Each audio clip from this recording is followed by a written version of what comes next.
오늘 여러분과 함께 나눌 주제의 말씀도 지난주와 마찬가지로 성령님에 관한 것입니다. 성령님에 관한 말씀을 나누고자 하는데요.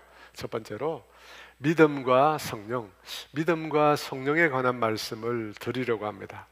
여러분, 지난주에 제가 말씀드린 눈, 귀, 마라고 하는 단어를 기억하십니까? 눈으로 보지 못하고 귀로 듣지 못하고 사람의 마음으로 생각할 수 없는 것이라고 했습니다. 하나님의 놀라운 구원의 역사가 우리가 도무지 생각도 할 수 없는 역사라고 했습니다. 만대로부터 감추어진 하나님의 미스터리라고 했습니다. 하나님의 숨겨진 비밀입니다. 여러분, 그것이 예수님과 십자가 사건입니다. 그것은 자연인에게는 너무나 어리석고 미련한 것처럼 보입니다. 그런데 그 미스터리를 우리가 어떻게 알게 되었을까요? 우리가 그 미스터리를 어떻게 받아들이고 믿게 되었을까요? 성령님께서 그것을 가능하게 하셨다고 했습니다. 하나님의 깊은 것까지 통달하시는 하나님의 영이신 성령님께서 우리에게 알게 해주신 것입니다. 성령님께서 우리에게 믿게 해주신 것입니다. 그런데 오늘 본문 13절을 보면 이런 말씀이 있습니다. 우리 같이 한번 읽어볼까요? 그 안에서 너희도 진리의 말씀 곧 너희의 구원의 복음을 듣고 그 안에서 또한 믿어 약속의 성령으로 인치심을 받았으니, 믿어라고 했습니다. 내가 믿는다 라고 표현됐습니다. 내가 어떻게 믿습니까? 우리에게 복음은 눈, 귀마입니다. 눈으로 봐도 귀로 들어도 마음으로도 생각할 수도 없습니다. 그런데 어떻게 내가 믿습니까? 여러분, 우리가 예수님과 그분의 십자가를 믿는다는 것은 내 힘으로 된 것이 결코 아닙니다. 성령님께서 믿게 해주시지 않으면 그 누구도 믿을 수 없습니다. 왜냐하면 자연인, 아담의 후손으로 태어난 자연인은 영적인 상태에 있어서 죽어 있기 때문에, 영적으로 하나님과 완전히 단절된 상태에 놓여 있습니다.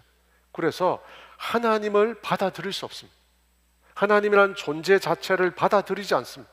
예수님을 받아들이지 않습니다. 죄된 인간의 마음 속에는 하나님을 두기를 매우 싫어합니다. 여러분, 그런 상태에서 우리가 어떻게 믿음을 가질 수 있습니까? 어떻게 하나님을 믿습니까? 어떻게 예수님을 통해서 이루어진 이 놀라운 구원의 사건을 우리가 받아들입니까?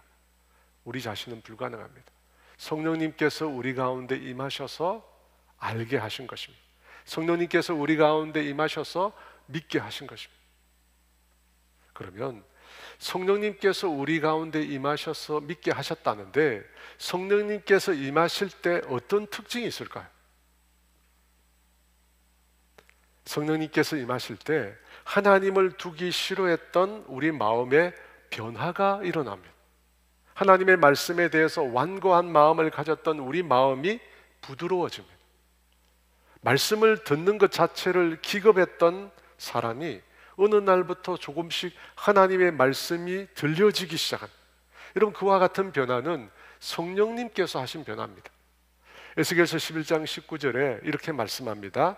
내가 그들에게 한 마음을 주고 그 속에 새 영을 주며 그 몸에서 돌 같은 마음을 제거하고 살처럼 부드러운 마음을 주어. 여러분, 성령님의 존재는 우리 눈에 보이지 않습니다.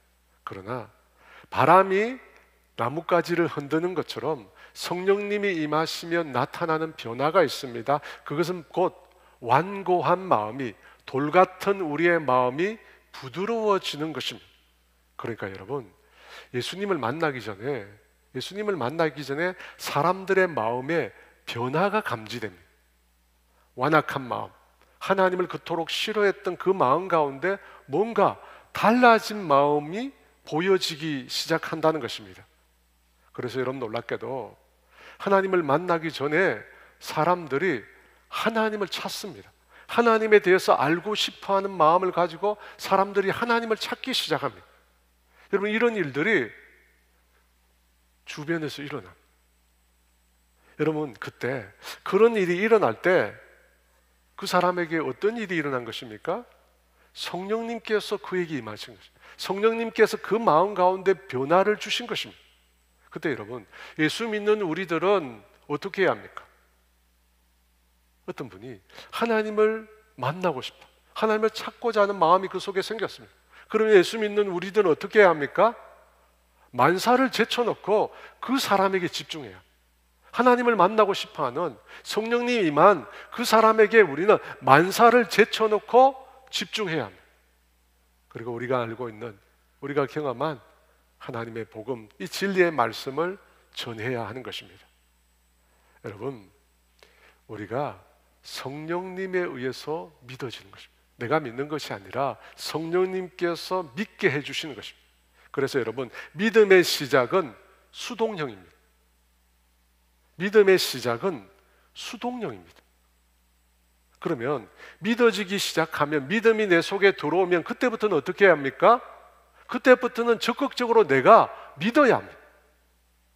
여러분, 믿음의 시작은 수동형이지만 믿음이 시작된 후로부터는 능동형으로 내가 전환해야 합니다. 성령님에 의해서 시작된 믿음의 바통을 내가 이어받아서 그때부터는 내가 적극적으로 믿어 나가야 한다는 것입니다. 여러분, 그런 말이 있잖아요. 물 들어올 때 노를 저어라. 물 들어올 때 노를 저어라. 물이 없으면 배가 뜰 수 없고 배가 앞으로 나갈 수 없습니다. 신앙도 마찬가지입니다. 성령님이 없으면 믿음이 불가능합니다. 성령님은 배를 띄우는 물과 같습니다. 그런데 그분이 우리 안에서 믿음을 불러일으키기 시작하면 그때부터는 어떻게 해야 합니까? 그때부터는 우리가 가만히 수동령으로 피동령으로 있으면 안 되고, 내 안에 믿음이 시작되기 시작하면 그때부터는 내가 그 성령님 의지에서 저어 나가야 합니다. 성령님 의지에서 내가 계속해서 저어 나가야지 배가 앞으로 나갑니다. 그러니까 여러분, 믿음에는 두 가지 의미가 있습니다. 두 가지 의미가 있습니다. 성령님께서 믿게 해주시는 믿음과 성령님께서 믿게 해주신 그 믿음을 따라서 내가 믿는 믿음이 있습니다. 믿음의 두 가지, 수동형 믿음과 적극적인 능동형 믿음이 있다는 것입니다. 그 내용이 로마서 1장 17절 말씀에 나옵니다. 우리 같이 한번 읽어볼까요? 복음에는 하나님의 의가 나타나서 믿음으로 믿음에 이르게 하나니 기록된 바 오직 의인은 믿음으로 말미암아 살리라 함과 같으니라. 믿음으로 믿음에 이르게 하나니, 두 가지 믿음이 있습니다. 이 믿음은 모두 헬라어로 피스티스라고 하는 같은 단어입니다. 같은 단어인데 의미가 다릅니다. 앞선 믿음으로라고 하는 것은 출발점입니다. 성령께서 믿게 해주신 것입니다. 성령님께서 우리 마음 가운데 변화를 일으켜 주신 것입니다. 그리고 뒤 이어서 나오는 믿음에 라고 하는 것은 성령님께서 믿음을 불러일으켜 주실 때 그때 내가 믿는 것입니다. 내가 믿는 것이에요. 내가 가만히 있는 것이 아니라 내 안에 믿음이 불러일으킬 때 내가 그것을 붙잡고 믿는 것입니다.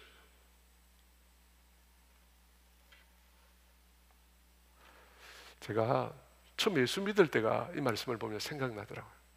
제가 예수님을 만나고 은혜를 경험했어요. 근데 그때 강사님이 참 좋은 말씀을 하셨어요. 무슨 말씀을 하셨느냐면, 그때 산에서 기도원에서 은혜 받았거든요. 산 밑에 내려가면 그날 집회에 참여한 모든 분들에게 40일 동안 새벽 기도를 하라는 거예요. 40일 동안. 고등학교 2학년인데 그때 제가 그 40일 동안 약속을 지켜 새벽 기도를 했어요. 매일 가서 하나님의 말씀을 받고 믿었어요. 여러분, 노를 제가 지은 겁니다. 여러분, 만약에 내가 그때 은혜를 받고 그 이후로 잊어버렸다면 아마 저의 믿음의 삶은 달라졌을 것입니다. 하지만 제가 은혜를 받고 난 다음에 성령께서 제 안에 믿음을 주실 때 제가 그것을 가지고 힘차게 저어 나갔던 것입니다. 그래서 믿음으로 믿음에 이르게 된 것입니다. 그렇다면 오직 의인은 믿음으로 말미암아 살리라 라고 했을 때 그 믿음은 첫 번째 믿음일까요? 두 번째 믿음일까요? 여러분, 두 가지를 다 포함한 믿음입니다. 중요한 것은 여러분, 성령님께서 믿음을 불러일으켜 주실 때 내가 믿어야 합니다. 도저히 이해할 수 없는, 이성으로 받아들일 수 없는 하나님의 말씀에 대해서 내 심령 가운데 성령님이 역사하여 주셔서 내 마음을 부드럽게 만들어 주시는 겁니다. 하나님의 말씀이 들리기 시작하는 것입니다. 그때 여러분 멈춰서면 안 됩니다. 그 말씀을 받아서 믿어야 합니다. 믿음의 자리로 계속 나아가야 합니다.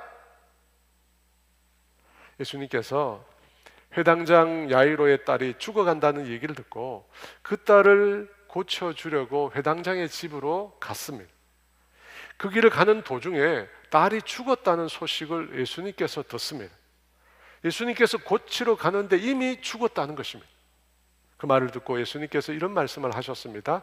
마가복음 5장 36절 말씀. 예수께서 그 하는 말을 곁에서 들으시고 회당장에게 이르시되 두려워하지 말고 믿기만 하라. 두려워하지 말고 믿기만 하라. 믿기만 하라고 합니다. 분명 예수님께서 그 딸을 고치러 간다는 얘기를 들었을 때 회당장 안에 믿음이 생겼습니다. 예수님의 말씀, 예수님께서 가서 고치겠다는 말씀을 하셨을 때 그가 믿게 되었습니다. 예수님께서 고쳐주시겠구나 믿기 시작했습니다. 그런데 딸이 죽었다는 것입니다. 믿게 되었는데 딸이 죽었다는 말에 어떻게 됩니까? 믿지 못하게 되었습니다. 의심이 들어서 믿지 못하게 되었습니다. 그래서 예수님께서 믿기만 하라. 믿기만 하라. 계속 믿음으로 나아가라고, 믿음으로 결단하고 나아가라고 말씀하신 것입니다. 사도행전 14장 8절과 9절 말씀입니다. 루스드라에 발을 쓰지 못하는 한 사람이 앉아 있는데 나면서 걷지 못하게 되어 걸어본 적이 없는 자라. 바울이 말하는 것을 듣거늘 바울이 주목하여 구원받을 만한 믿음이 그에게 있는 것을 보고, 구원받을 만한 믿음이 그에게 있다고 합니다. 여러분 그 믿음은 어떤 믿음입니까? 수동형 믿음입니까? 능동형 믿음입니까? 능동형입니다. 그에게 있다고 합니다. 그는 이미 성령님께서 베풀어 주신 은혜에 반응했습니다. 은혜에 반응했습니다. 성령님이 믿게 해주실 때 그가 믿기로 했습니다. 분명히 의심도 있었을 것입니다. 내가 과연 나을 수 있을까? 나면서부터 걷지 못하게 되어 걸어본 적이 없다고 했습니다. 그냥 걷지 못하는 게 아니라 나면서부터 걷지 못하게 되어 걸어본 적이 없다고 했습니다. 여러분 이렇게 반복적으로 말하는 이유가 뭡니까? 그에게 있어서 걷는 것은 불가능한 일이라는 뜻입니다. 자신의 상태로 보면 도무지 걸을 수 없다는 것입니다. 그런데 어떻게 됩니까? 그런 의심을 깨트리고 믿었다는 것입니다. 그런 의심을 깨트리고 믿기로 한 것입니다. 믿음의 자리로 계속 나아간 것입니다. 사랑하는 여러분, 이 나면서부터 걷지 못해서 걸어본 적이 없는 사람의 믿음의 시작은 무엇이었습니까? 어떻게 그의 믿음이 시작되었습니까? 바울이 말하는 것을 듣거늘, 바울이 말하는 것을 들었습니다. 바울이 전한 복음을 들었습니다. 그 말씀을 들음으로 믿음이 생겨났다는 것입니다. 우리의 본문, 오늘 우리가 읽은 본문인 에베소서 1장 13절에도 듣고 믿었다고 했습니다. 그 안에서 너희도 진리의 말씀 곧 너희의 구원의 복음을 듣고 그 안에서 또한 믿어. 진리의 말씀 곧 복음을 듣고 믿었다는 것입니다. 여러분 이걸 보면 믿음이 어떻게 시작된다고 합니까? 어떻게 시작된다고 합니까? 듣고 믿었다고 했습니다. 우리는 앞서 믿음이라고 하는 것이 성령님의 역사라고 했습니다. 성령님께서 믿게 해주셔야 믿는다고 했습니다. 근데 말씀해 보니까 하나님의 말씀을 듣고 그 믿음이 생겨났다라고 말합니다. 그러면 이 말은 하나님의 말씀을 들을 때 성령님이 역사하셨다는 뜻입니다. 하나님의 말씀을 듣고 믿었으니까 하나님의 말씀을 들을 때 그때 성령님이 역사한 것. 그래서 믿을 수 있도록 해주신 것입니다. 여러분 성령님은 하나님의 말씀 가운데 역사하는 분.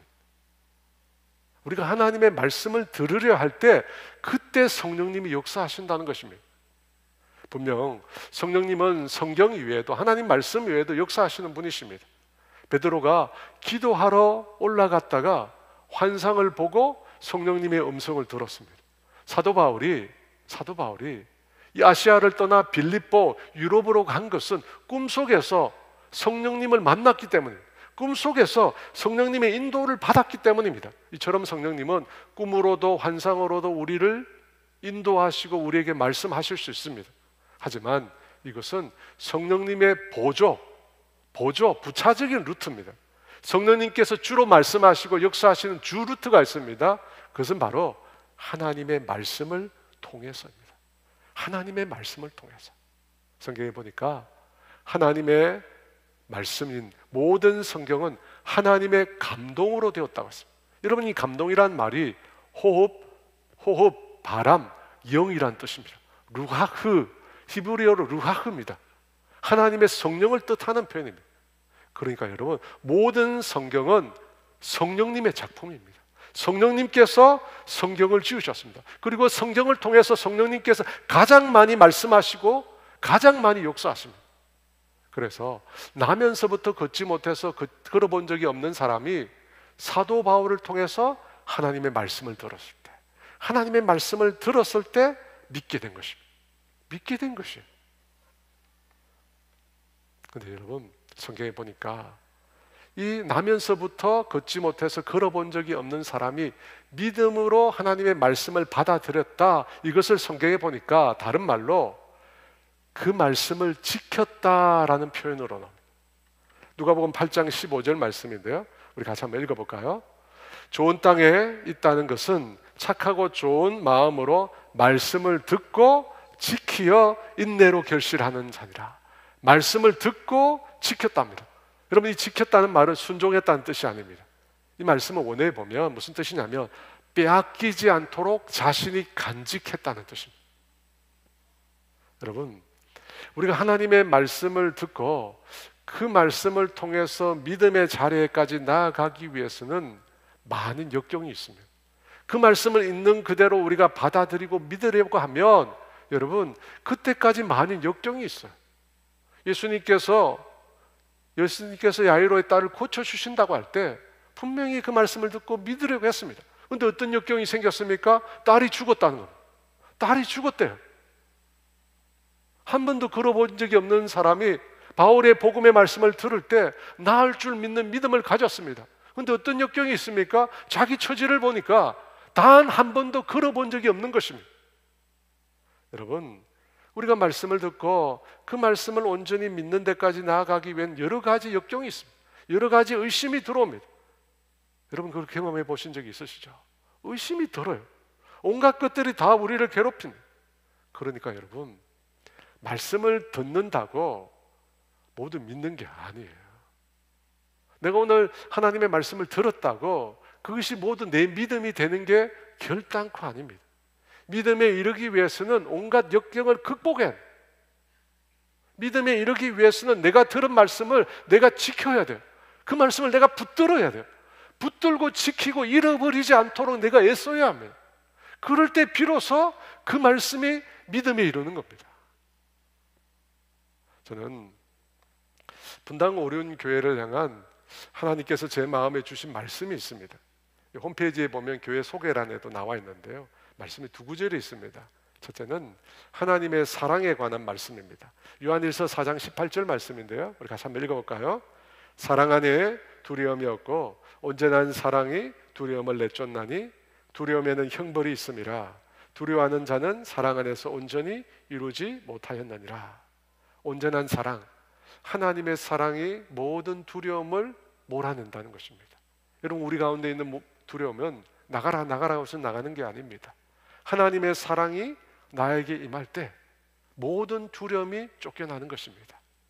여러분, 이것이 제게 주신 하나님의 말씀이고요, 또 한 가지 말씀은 축복의 통로에 관한 말씀인데 베드로후서 3장 9절 말씀입니다. 같이 읽습니다. 악을 악으로 욕을 욕으로 갚지 말고 도리어 복을 빌라. 이를 위하여 너희가 부르심을 받았으니 이는 복을 이어받게 하려 하심이라. 이 말씀을 보면 하나님이 우리를 부르신 이유, 목적이 나옵니다. 무엇입니까? 악을 악으로, 욕을 욕으로 갚지 말고 복을 빌라는 것입니다.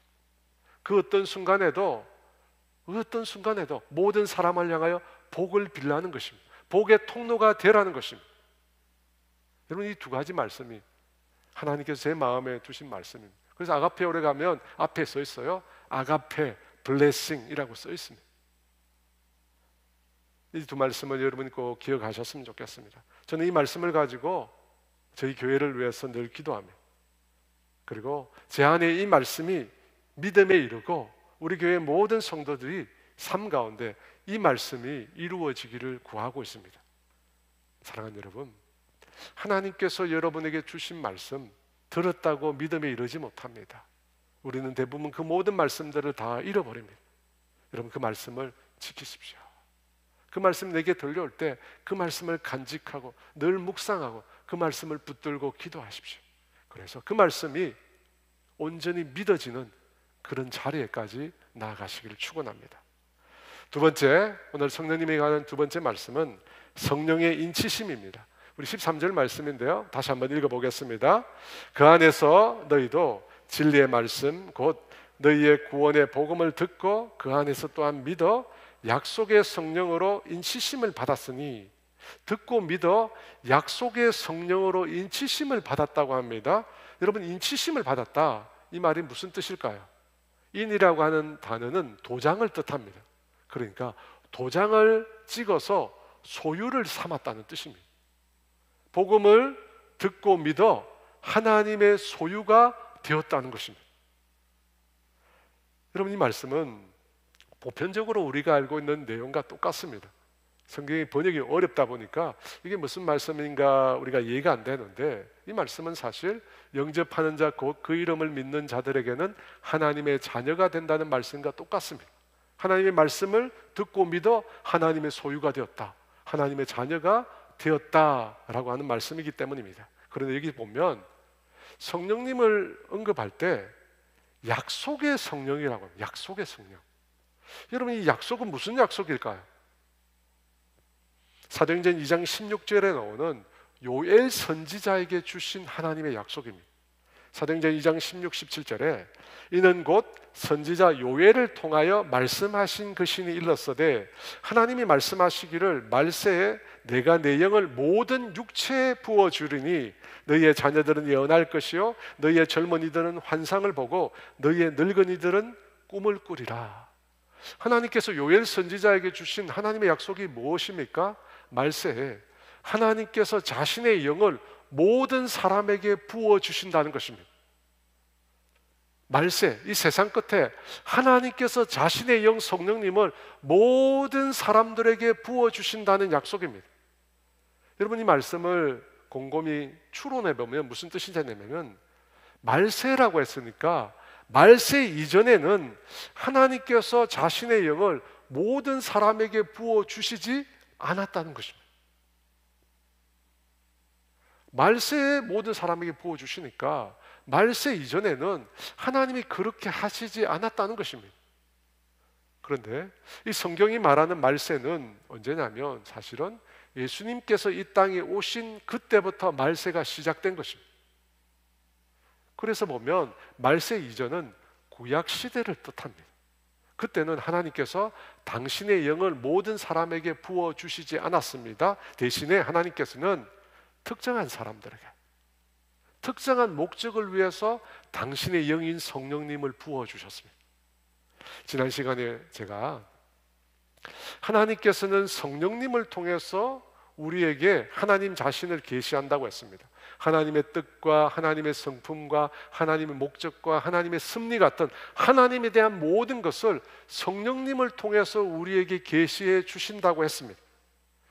성령님을 통해서 그렇게 우리에게 계시해 주실 수 있는 이유는 성령님이 인격을 가지신 하나님이시기 때문에, 지정의 우리와 똑같은 인격을 가지고 계신 분이시기 때문에 성령님께서 우리와 소통할 수 있다고 했습니다. 그런데 여러분, 사람들 중에는 성령님을 인격적인 존재로 생각하지 않고 어떤 에너지나 힘이라고 생각하는 사람들이 또한 있다고 했습니다. 왜 그 사람들은 성령님을 비인격적인 힘이라고 이해할까요? 아무 근거 없이 그렇게 생각한 게 아닙니다. 구약 성경에 보면 성령님의 역사가 나타나는데 그걸 보면 알 수 있습니다. 여러분, 구약 성경에서는, 구약 시대는 하나님께서 특정한 사람에게만 당신의 영을 부어주셨다고 했어요. 특정한 목적을 위해서 특정한 사람에게만 성령을 부어주셔서 그로 하여금 놀라운 능력이나 놀라운 기적을 행하게 하셨습니다. 그것을 가리켜 성령님의 카리스마적인 사역이라고 말합니다. 특정한 사람에게 특정한 목적을 위해서 능력과 힘을 부어주셔서 놀라운 기적을 행하셨다는 것입니다. 특별히 사사시대 사사들에게서 그것이 많이 나타납니다. 여호와 영이 임하심으로 사사들이 놀라운 능력을 행하게 됩니다. 그 대표적인 인물이 삼손입니다. 여러분, 삼손이 맨손으로 사자를 찢는데 어린 염소를 찢듯이 찢었다고 합니다. 삼손이 블레셋 사람들을 300명이나 30명이나 혼자서 죽였다고 합니다.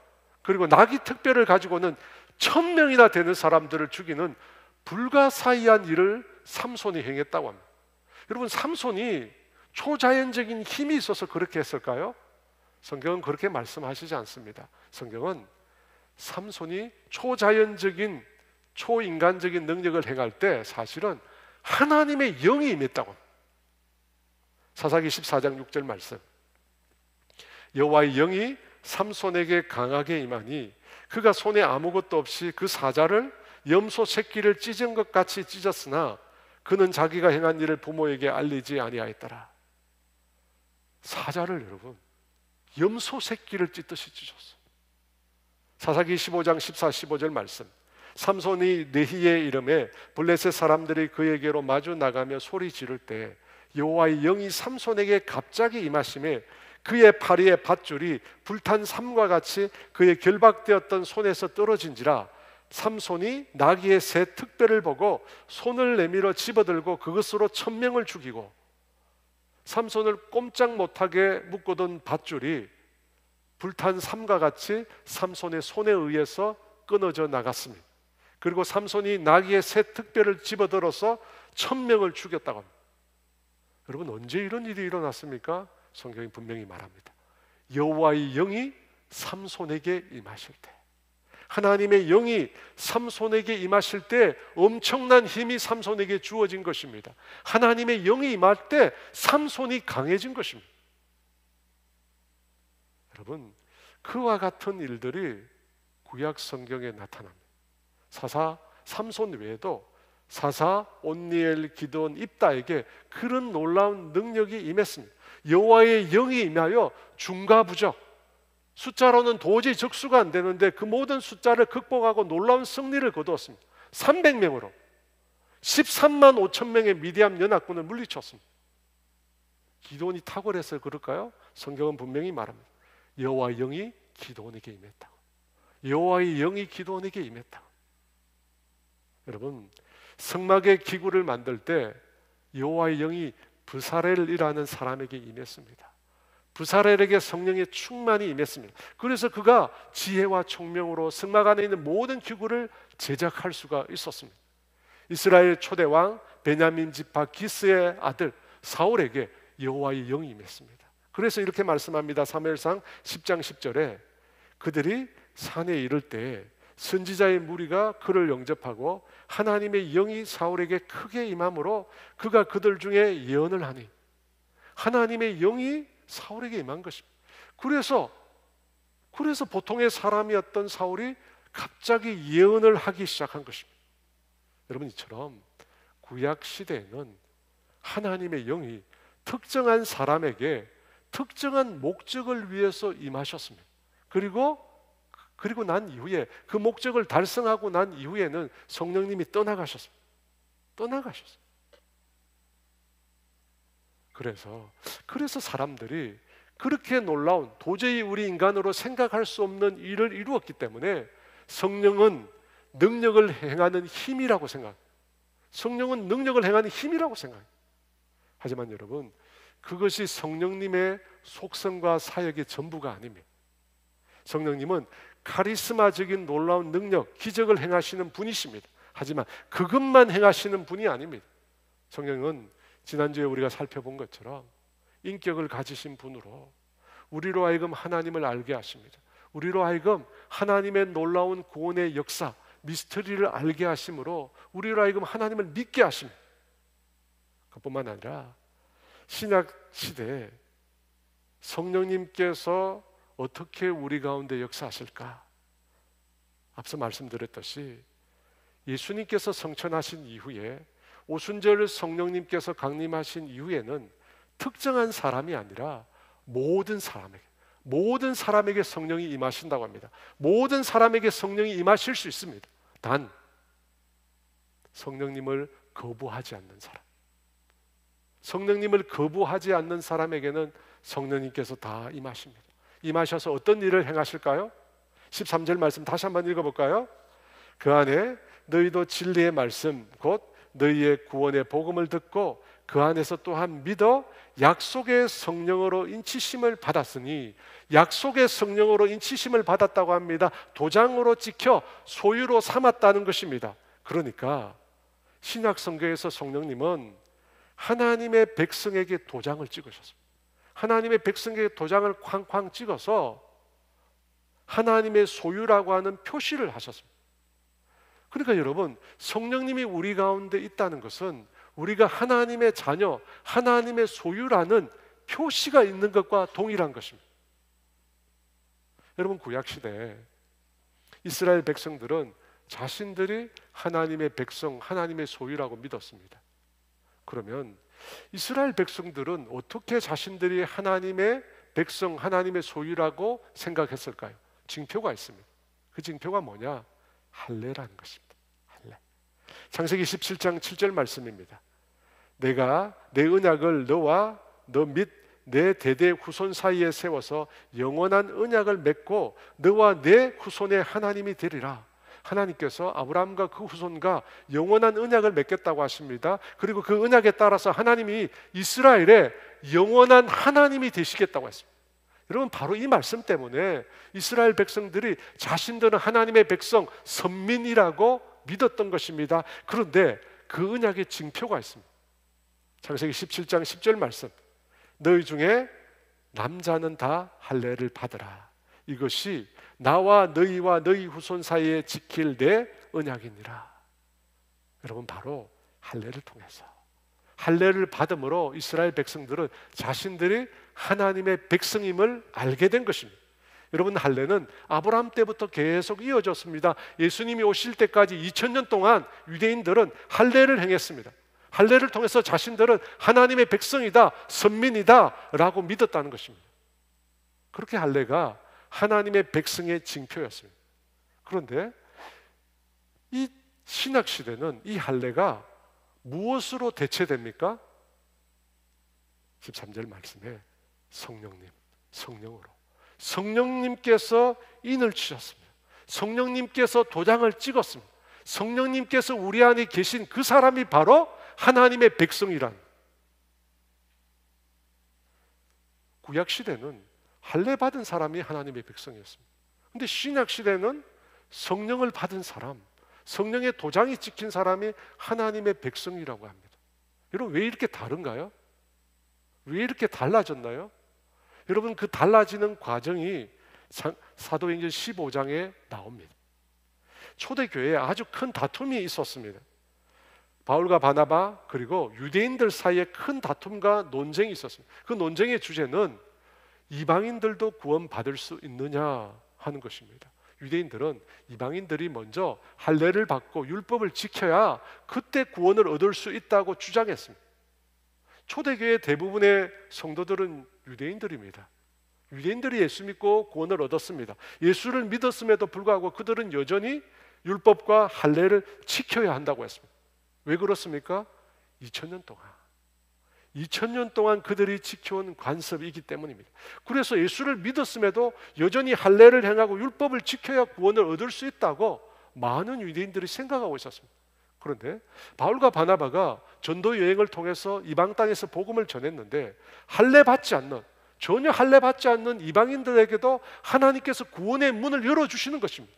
할례 받지 않아도 하나님께서 구원의 문을 열어주시고 그들의 은혜의 복음을 받아들므로 예수 믿게 되었다는 것입니다. 그걸 바울과 바나바가 경험했습니다. 여러분, 이 문제가 이방인들도 구원 얻기 위해서 할례 받아야 되느냐 말아야 되는 이 문제가 시리아 안디옥에 터졌습니다. 그래서 바울과 바나바와 유대인들이 한판 싸웠습니다. 그리고 뒤이어서 12명의 사도가 있는 예루살렘 교회에서 이 문제가 불거졌습니다. 바울과 바나바가 예루살렘에 올라가서 그들이 경험한 이방 땅에서 하나님의 구원의 역사에 대해서 간증했습니다. 하나님이 이방인들에게도 구원을 베푸셨다고 선포했습니다. 그때 일단은 유대인들이 갑자기 일어나서 이방인들은 할례를 받고 율법을 지키라고 외칩니다. 이방인들이 구원받기 위해서는 그들도 할례를 받고 먼저 유대인이 되어야 된다고 주장한 것입니다. 여러분, 이 문제에 대해서 베드로 사도가 일어나서 자신의 경험을 이야기하기 시작합니다. 자신이 이방인 고넬료의 집에서 복음을 전했을 때 사건을 이야기하게 됩니다. 여러분, 그때 어떤 일이 일어났습니까? 사도행전 15장 7절에서 9절 말씀입니다. 많은 변론이 있은 후에 베드로가 일어나 말하되 형제들아 너희도 알거니와 하나님이 이방인들도 내 입에서 복음의 말씀을 들어 믿게 하시려고 오래전부터 너희 가운데서 나를 택하시고 또 마음을 아시는 하나님이 우리에게와 같이 그들에게도 성령을 주어 정은하시고 믿음으로 그들의 마음을 깨끗하게 하사 그들이나 우리나 차별하지 아니하셨느니라. 우리에게도 와 같이, 베드로는 이방인에게도 우리에게와 같이 무엇을 주셨다고 합니까? 성령을 주셨어요. 성령을 주셨어요. 유대인뿐만 아니라 이방인에게도 성령을 주셨어요. 그러니까 여러분, 성령님이 징표입니다. 성령님이 징표예요. 하나님의 백성인지 아닌지를 가르는 징표는 성령님입니다. 성령님이 있는 사람은 하나님께 속한 자입니다. 성령님이 없는 사람은 하나님께 속한 자가 아닌 것입니다. 로마서 2장 28절 29절 쉬운 번역은 이렇게 말씀합니다. 그러므로 그 사람만 유대인인 사람은 진정한 의미에서 유대인이 아닙니다. 그리고 몸에만 행해진 할례는 진정한 의미에서 할례가 아닙니다. 마음으로 유대인인 사람이 진정한 의미에서 유대인입니다. 그리고 율법이 아니라 성령을 따라 마음에 받은 할례가 진정한 의미의 할례입니다. 그런 사람이 아니라 하나님께로부터 칭찬을 받습니다. 여러분, 구약 시대는 분명 하나님의 백성의 징표가 할례였습니다. 할례를 받아야 하나님의 백성이 되었습니다. 하나님께서 할례를 통해서 하나님의 백성을 삼으셨습니다. 그런데 신약에 이르러서 하나님은 육신의 할례가 아니라 마음의 할례를 받도록 하셨습니다. 성령을 따라 마음의 할례를 받은 자가 진정한 하나님의 자녀라고 얘기하십니다. 왜 갑자기 구약에서 하나님의 백성이 신약에 와서 달라지는 것입니까? 그 이유는 구약의 하나님의 백성인 이스라엘이 실패했기 때문입니다. 분명 할례와 율법 준수를 통해서 그들은 하나님의 백성이 될 수 있었습니다. 하지만 그것을 지키지 못했습니다. 인간의 힘으로는 율법을 지킬 수 없었던 것입니다. 율법 자체가 문제가 있어서가 아니라 율법을 지킬 능력이 자연인에게 없기 때문입니다. 그래서 하나님께서 할례와 율법 준수를 성령으로 대체하셨습니다. 로마서 2장 9절 오직 이면적 유대인이 유대인이며 할례는 마음에 할지니 영에 있고 율법 조문에 있지 아니한 것이라. 할례는 마음에 할지니 영에 있다고 합니다. 성령을 통해서 거듭나는 역사에 진정한 할례가 있다는 것입니다. 사랑하는 여러분, 성령님이세요. 성령님만이 우리가 하나님의 백성이며 하나님의 자녀임을 표시하는 징표입니다. 눈에 보이지 않는 성령님만이 우리가 하나님의 자녀임을 나타내는 징표입니다. 그래서 여러분, 성령님을 통해서 우리가 하나님을 뭐라고 부릅니까? 아버지라고. 성령님을 통해서 우리가 하나님의 자녀 되었다는 사실을 깨닫게 됩니다. 여러분, 아무나 하나님을 아버지라 부르지 않습니다. 그 마음에 성령님을 통해서 마음의 할례를 받은 자들, 그 마음에 하나님의 자녀라고 성령님께서 도장 찍어준 그 사람만이 여러분 하나님을 아버지라고 부를 수 있습니다. 갈라디아서 4장 6절 말씀입니다. 이렇게 말씀합니다. 같이 있습니다. 너희가 아들이므로 하나님이 그 아들의 영을 우리 마음 가운데 보내사 아빠 아버지라 부르게 하셨느니라. 성령님을 통해서 우리가 하나님을 아빠 아버지라 부를 수 있습니다. 그러니까 여러분, 성령님을 떠나서는 우리가 하나님의 자녀인 것을 알 길이 없습니다. 성령님으로 아니하고서는 우리가 하나님께 속한 자임을 알 수가 없습니다. 오직 성령님만이 우리가 하나님 자녀인 것을 증거해 주십니다. 여러분 생각해 보면 이 구약에 나타나는 성령님의 카리스마적인 기적, 카리스마적인 사역인 기적, 병고침, 능력 행함, 여러분 이것들은 우리 눈에 참 좋아 보입니다. 여러분 우리 가운데 성령님이 임하셔서 놀라운 기적이 일어나고 고치지 못할 병이 고침을 받고 장애가 낫게 되고, 여러분 이런 일들이 일어나면 얼마나 좋습니까? 얼마나 귀합니까? 하지만 성령님께서 우리 가운데 행하시는 가장 중요한 사역은 그것이 아니라 예수 믿는 우리로 하여금 하나님의 자녀임을 확신하게 하는 것이라고 합니다. 성령님께서 우리에게 행하시는 가장 중요한 사역은 우리가 하나님의 자녀라는 사실을 깨닫게 한다는 것입니다. 우리로 하여금 하나님을 향하여 아버지라 부를 수 있게 한다는 것입니다. 그것이 가장 중요한 사역이라고 합니다. 예수 믿는 우리가 하나님 자녀 되었다는 사실을 알게 해주는 것만큼 중요한 일이 없습니다. 왜 그럴까요?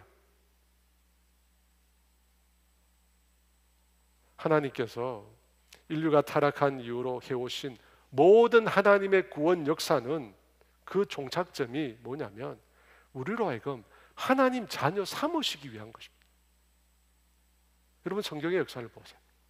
그 시작부터 지금까지 하나님이 행하신 모든 구원의 역사는 무엇을 위한 것입니까? 예수 믿고 예수 믿는 우리가 하나님 자녀 되었다는 사실을 알게 하는 데 있습니다.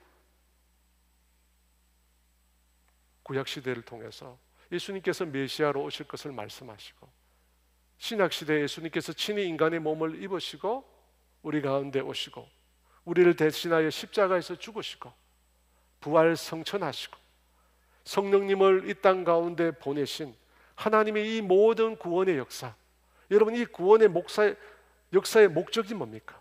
결국 우리를 하나님 자녀로 삼으시기 위한 것입니다. 결국 우리로 하여금 하나님의 자녀임을 믿게 하시기 위해서입니다. 그래서 여러분 성령님의 가장 큰 역사, 그것은 기적도 아니고 능력도 아니고 우리로 하여금 우리 자신이 하나님의 자녀임을 확신하게 하는 것입니다. 사랑하는 여러분, 성경은 분명히 말합니다. 우리가 예수를 믿음으로 하나님의 자녀가 되었을 때 우리에게 자녀의 권세가 있다고. 영접하는 자 곧 그 이름을 믿는 자들에게는 하나님의 자녀가 되는 권세가 있다고. 여러분 하나님의 자녀가 갖는 권세 어떤 것일까요? 하나님의 자녀로서 우리가 갖는 권세, 여러분 그것은 우리에게 눈기마입니다. 눈기마. 하나님 자녀가 누리는 권세를 우리가 눈으로 보고 귀로 듣고 마음으로도 생각할 수 없는 것들. 여러분 우리가 하나님의 자녀였기에 하나님 앞에 나아갈 수 있습니다. 죄인은 결단코 하나님의 보좌 앞에 나아갈 수 없습니다. 두렵고 떨려서 죄인에게는 하나님의 자녀가 심판에, 하나님의 보좌가 심판으로 보입니다. 그래서 죄인은 그 앞에 나아갈 수 없습니다. 하지만 우리가 하나님 자녀 되었기 때문에 우리를 향하시는 그 하나님의 보좌는 은혜의 보좌입니다. 누구든지 나아갈 수 있는 은혜의 보좌가 됩니다. 그래서 우리가 그 하나님의 보좌 앞으로 나아갈 수 있습니다. 하나님의 자녀가 되었기 때문에 그 일이 가능한 것입니다. 그 보좌 앞에 나아가 우리가 예수의 이름을 부르며 하나님께 기도할 때 놀랍게도 천하 우주 만물을 창조하시고 모든 이 세상, 오고 가는 모든 세상을 다스리시는 그 하나님께서 우리에게 응답하십니다. 여러분 하나님께서 우리에게 응답하시는 이유가 뭡니까? 우리가 하나님의 자녀 되었기 때문입니다. 하나님의 자녀 되었기 때문에, 우리가 하나님의 자녀 되었기 때문에 예수 이름으로 사탄의 세력을 결박하고 귀신을 쫓아낼 수 있습니다. 여러분 귀신들이 어떻게 떠나갑니까? 우리가 하나님의 자녀 되었기 때문입니다. 여러분 우리가 하나님의 자녀 되었기 때문에 주변에 있는 모든 사람과 모든 만물을 축복할 권세가 있습니다. 하나님의 자녀가 되었기 때문에 우리가 사람들에게 평안을 부를 때 그 사람에게 평안이 임하는 것입니다. 우리가 하나님의 자녀가 되었기 때문입니다. 그리고 여러분, 우리가 하나님의 자녀가 되었기 때문에 하나님의 상속을 받게 되었습니다. 하나님의 영원한 기업을 우리가 소유하게 되었습니다. 우리가 천국과 앞으로 다가올 영광을 소유할 수 있는 권리가 우리가 하나님의 자녀가 되었기 때문에 가능한 일입니다. 로마서 8장 17절은 이렇게 말씀합니다. 같이 있습니다. 자녀이면 또한 상속자, 곧 하나님의 상속자여 그리스도와 함께한 상속자니. 여러분, 하나님께서 저와 여러분을 양자로 삼으셨습니다. 여러분, 양자는 상속을 위해서 입양된 자녀입니다. 상속을 위해서 입양된 자녀가 양자입니다. 그러니까 여러분, 하나님께서 당신의 영광을 우리에게 상속시켜 주시기 위해서 우리를 당신의 자녀로 삼으신 겁니다. 다른 목적이 아니라 우리에게 하나님 당신의 것을 상속시키기 위해서 우리를 하나님 당신의 자녀로 삼아 주셨다는 겁니다. 여러분, 이게 얼마나 놀라운 은혜입니까? 우리가 어떻게 하나님의 영광을 상속받을 수 있습니까? 우리 같은 존재가 뭔데, 우리 같은 죄인이 어떻게 그 하나님의 영광을 상속할 수 있습니까? 여러분, 우리는 그거 할 수 없습니다. 받을 수 없습니다. 생각할 수도 없는 겁니다. 그런데 우리에게 하나님의 영광을 상속해 주기 위해서 우리를 자녀로 삼은 거예요. 자녀이면 상속자, 곧 하나님의 상속자요 그리스도와 함께한 상속자니. 하나님의 상속자인 동시에 우리가 누구와 함께한 상속자입니까?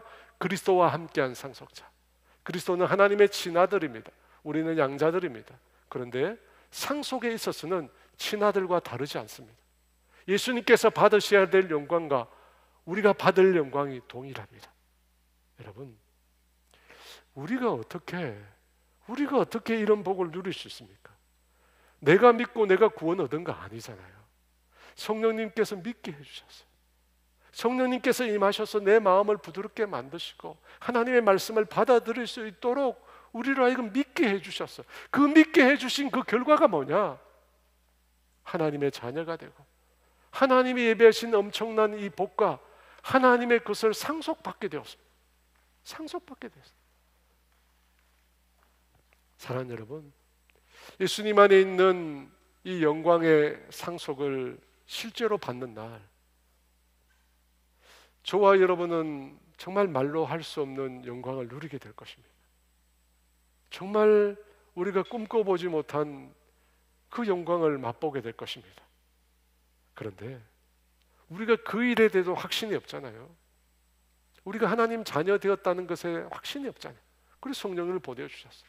그런데 우리가 받게 될 그 상속에 대해서도 확신이 없잖아요. 그래서 성경은 그 일도 성령님이 보증해 주신다고. 14절 말씀 같이 읽어볼까요? 이는 우리의 기업의 보증이 되사 그 얻으신 것을 속량하시고 그의 영광을 찬송하게 하려 하십니다.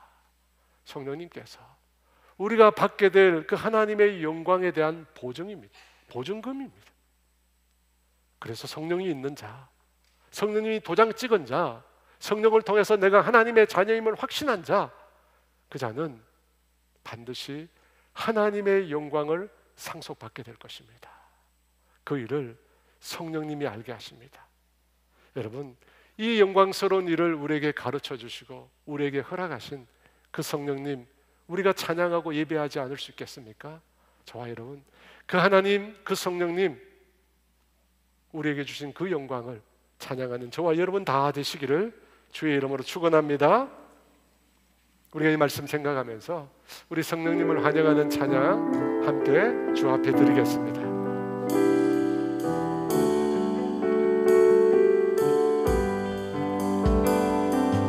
그들의 마른 풀같이 신은 나의 영혼 주님의 허락한 성령 간절히 기다리네.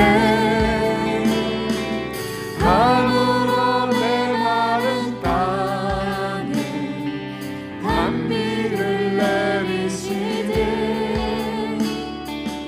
성령의 단비를 부어 새 생명 주옵소서. 반가운 빗소리 들려 산천이 춤을 추네. 봄비로 내리는 성령 내게도 주옵소서. 가물어 메마른 땅에 단비를 내리시듯 성령의 단비를 부어 새 생명 주옵소서. 하늘 문 여소서. 주의 뜻 이루게 성령님 오소서.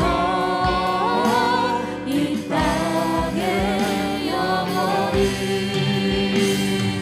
철 따라 우로를 내려 조목이 구성하는 갈급한 내심령 위에 성령을 부으소서. 가물어 메마른 땅에 단비를 내리시듯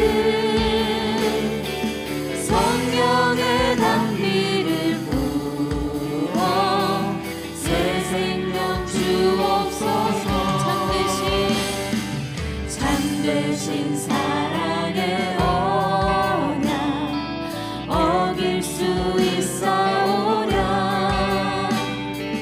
오늘의 흡족한 은혜 주실 줄 믿습니다. 가물어 메마른 땅에 단비를 내리시듯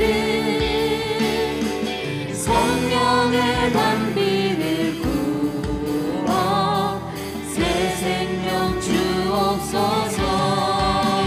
하늘 문 여소서. 주의 뜻 이루게 성령님 오소서. 이 땅에 영원히 하늘 문 여소서. 주의 뜻 이루게 성령님 오소서. 이 땅에 영원히. 사랑하는 여러분, 구약시대 하나님은 특정한 사람에게 특정한 목적을 이루시기 위해서 성령님을 보내셨어요. 그 성령님을 통해서 놀라운 기적과 능력 행함의 역사가 나타났습니다. 근데 주님은 말세의 마지막 때 당신의 영을 모든 사람에게 부어주신다고 했습니다. 단 그 성령님 거부하지 않는 자에게 다 우리에게 부어주신다. 그 성령님을 통해서 우리가 하나님을 알게 됩니다. 하나님을 믿게 됩니다. 그 성령님을 통해서 주님의 음성을 듣고 주님을 알게 됩니다. 그리고 무엇보다 그 성령님 통해서 그 인치심을 통해서 우리가 하나님의 자녀임을 깨닫게 됩니다.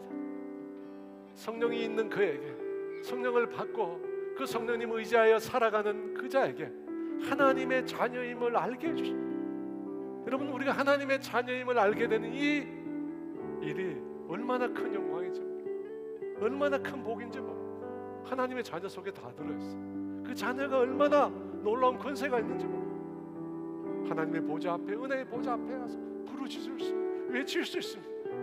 누구든지 외칠 수 있습니다. 여러분, 그 음성을 주님이 외면하지 않으시고 들으시고, 그리고 놀랍게 응답하시고, 놀랍게 응답하시고,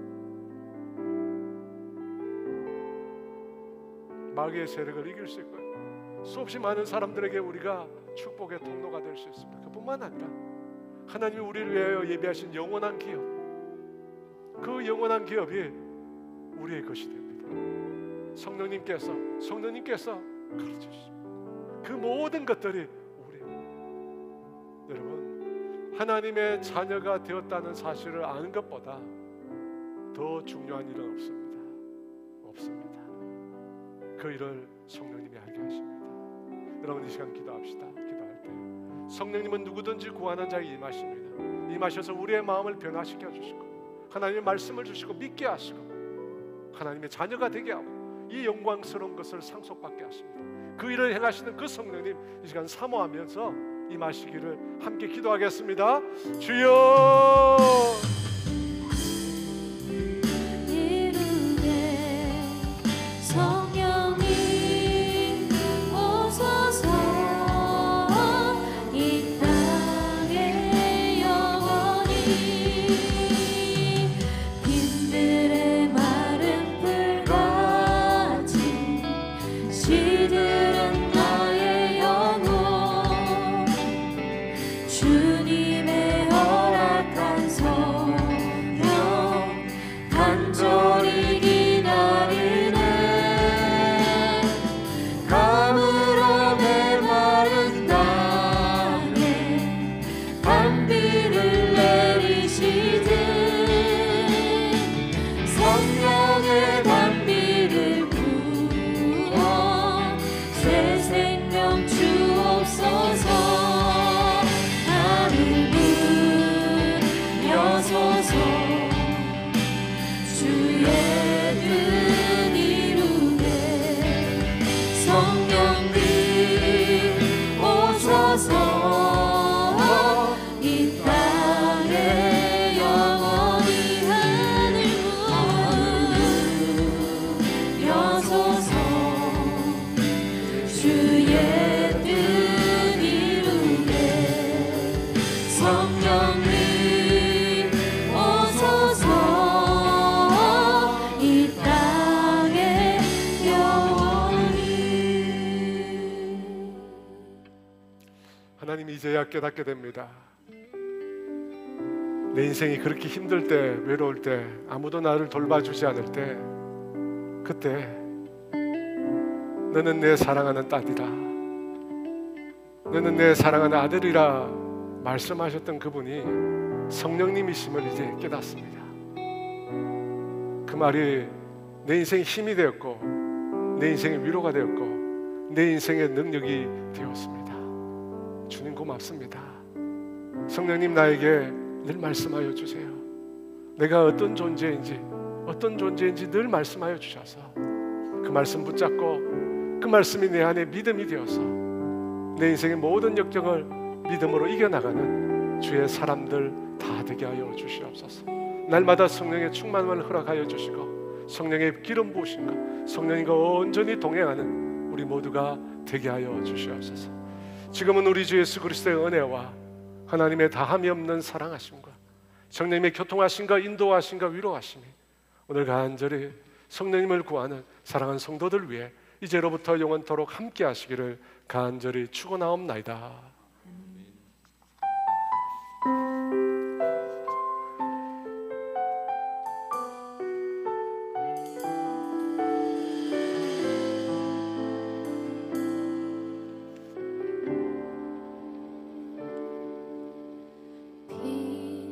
빛으로 임하신 주, 나의 어둠을 비추시네. 내 안의 연약함 모두 씻어주시고 나를 귀히 여기서 안으시네. 내 삶에 임하신 주, 모든 두려움 덮으시네. 주 나의 모든 것 주님만 의지하리.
주님을 갈망하는 것 나의 유일한 소망이라.